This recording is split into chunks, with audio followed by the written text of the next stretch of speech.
नमस्कार, बुलेटिन 13 न्यूजवर आपले स्वागत आहे। आता बातमी आहे भुजबळांसंदर्भातली। मान सन्मानाने होत नसेल, माझ्यामुळे जर काही वाटाघाटी अडत असतील तर मी बाजूला होते, संपला विषय, असे मंत्री छगन भुजबळ म्हणाले। ते येवला येथे बोलत होते।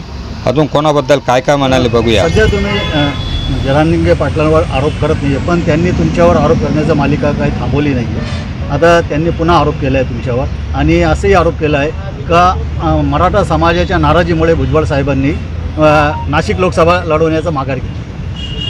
तो काय आता तो बोलेल त्याला काय अर्थ आहे का?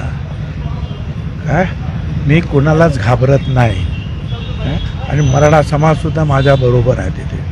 फक्त असं आहे की अगोदर पहिल्या दिवशीच माझं ठरल्यानंतर 1 महिना जो आहे ते वाटाघाटीमध्ये जे गुऱ्हाळ चाललं ते मला काही पसंत नव्हतं। मी काय घाबरून माघार घेतले? मी घाबरणारा तर अजिबातच नाही, समजलं ना।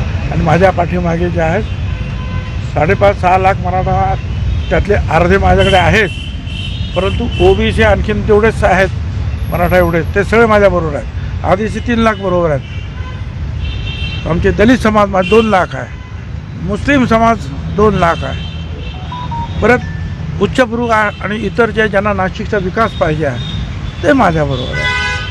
सहजच 2 लाखाने मी निवडून येत होतो आरामामध्ये। पण असं आहे ना की ते मान सन्मानाने होत नसेल आणि माझ्यामुळे जर वाटाघाटी अडत असतील तर मी म्हटलं बाबा मी बाजूला होतो, संपला विषय। सर, शिखर बँकेत सुनेत्रा पवार, अजित पवार यांना क्लीन चिट देण्यात आलेली आहे। संजय राऊतने असा आरोप केला आहे का जर भारतात दाऊद इब्राहिम आला तरी भाजप त्याला क्लीन चिट देईल, आणि मी त्याच्यावर काय उत्तर देणार? वडाची साळ पिंपला लावतात आहे ना, वडा आहे, पिंपळ आहेत, काही करतो तो। अहो त्याच्यामध्ये काही नसेल, आणि सगळ्यांनी जर तो चांगले निर्णय नियमात बसून घेतला असेल तर कोण काय करू शकतो? सर, एकीकडे तुम्ही पत्रकार परिषद घेऊन नाशिकचा दावा सोडला आहे, आणि दुसरीकडे सस्पेन्स ठेवताय की राष्ट्रवादीचीच मग काय राष्ट्रवादी काय छगन भुजबळ एकटाच आहे का? आमच्याकडे दुसरे आहेत ना, आमचे आमदार आहेत, आमचे माजी खासदार आहेत, देविदास पिंगळेसारखे अनेक लोक आमच्याकडे आहेत बोलणारे, उभे राहू शकणार। मी नावंसुद्धा सांगितले तुम्हाला आता।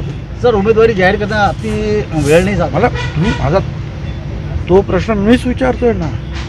सगळ्या अख्ख्या महाराष्ट्राचे झालं तरी नाशिकचं सुटत नाही, सुटत नाही काय? आणि त्यामुळेच तर मग मी म्हटलं मग ठीक आहे, माझ्यामुळे अडत असेल तर मी बाजूला होतो, सोडवा लवकर काय ते, तरी अजूनही सुटत नाही। पण अजून नवीन ट्विस्ट आला आहे, पंकजा मुंडे यांनी जाहीर करून टाकलं। मला असं वाटतं पंकजानं जे आपला बीड सांभाळणं अतिशय महत्त्वाचं आहे, आणि त्यांनी तिथे निवडून यावं, पूर्णपणे तिथे लक्ष द्यावं। नाशिकमध्ये अगोदरच चांगल्या उमेदवारांची जे आहे तिथे लढाई सुरू आहे, त्याच्यामध्ये कुठे आणखीन येत आहे। राष्ट्रवादी म्हणजे त्या राष्ट्रवादीने एक जाहीरनामा प्रसिद्ध केला आहे का आम्ही जातीनिहाय गणना करणार आणि ओबीसींना 50%च्या पुढे जरी आरक्षण आलं तर देणार। 50% पुढे जरी गेलं तरी आम्ही आरक्षण देणार। तर बरोबर ना, जाहीरनामा दिला होता राष्ट्रवादीचा जाहीरनामा आहे तो म्हणजे आमचा जाहीरनामा आहे, आणि आमची ती मागणीच आहे पहिल्यापासून जात गणना करा म्हणून। आणि ठीक आहे, मराठा समाजाला आरक्षण पाहिजे तर वेगळं आरक्षण द्या, 50% पुढे गेलं तर गेलं, असं गेलंच आहे ना। 10% तुम्ही जास्त आरक्षण दिलंच आहे।